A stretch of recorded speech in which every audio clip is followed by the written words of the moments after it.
ഒരു wealthy mind സെറ്റുള്ള ആള് എപ്പോഴും മുന്നിലുള്ള അവസരങ്ങൾക്ക് വേണ്ടിയിട്ട് ഏതറ്റം വരെ പോകാൻ തയ്യാറായിരിക്കും. അവൻ അതിന് വേണ്ടിയിട്ട് പൈസ ഉണ്ടാക്കണമെങ്കിൽ ഉണ്ടാക്കും, സാഹചര്യങ്ങൾ സൃഷ്ടിക്കാനും ചെയ്യും.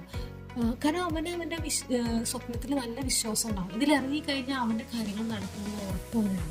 പക്ഷേ ഈ നോർമൽ മൈൻഡ് സെറ്റുള്ള ആളുണ്ടല്ലോ, അവൻ എത്ര അവസരങ്ങളുണ്ടെങ്കിലും അവൻ ഇറങ്ങാനുള്ള ധൈര്യം ഉണ്ടാവില്ല. ഇപ്പോൾ ഒരു ബിസിനസ് തുടങ്ങണമെങ്കിൽ ആ കാശ് കയ്യിൽ വരട്ടെ എന്നിട്ട് തുടങ്ങും, അല്ലെങ്കിൽ ആ പൈസ വന്നിട്ട്, അല്ലെങ്കിൽ ഈ സാഹചര്യം എത്തിയിട്ട് ചെയ്യാമെന്ന് ഇങ്ങനെ അവനിങ്ങനെ പ്രതീക്ഷിച്ചുകൊണ്ടേയിരിക്കും. ഒരിക്കലും റിസ്ക് എടുക്കാനുള്ള ധൈര്യം ഉണ്ടാവില്ല. പക്ഷേ ഈ പണം എന്ന് പറയുന്നത് നമ്മൾ എത്രത്തോളം റിസ്ക് എടുക്കുന്നു, നമ്മുടെ ധൈര്യത്തിനനുസരിച്ച് നമ്മൾക്ക് പൈസ ഉണ്ടാവും. അതാണ് ഏറ്റവും രസകരമായ അവസ്ഥ. നമുക്ക് എത്രത്തോളം ധൈര്യമുണ്ടോ അത്രത്തോളം നമ്മുടെ പണമുണ്ട്. അപ്പോൾ നമ്മൾ ചെയ്യേണ്ടത്, നമുക്ക് ആദ്യം ഉണ്ടാക്കേണ്ടത് ആ ട്രസ്റ്റാണ്. നമ്മൾ കാണാത്ത നമ്മുടെ സ്വപ്നങ്ങളിലുള്ള trust. Keep going, it is yours. നിങ്ങളുടേതാണ്, നിങ്ങളുടെ സ്വപ്നങ്ങളെല്ലാം യു ഡിസേർവ്.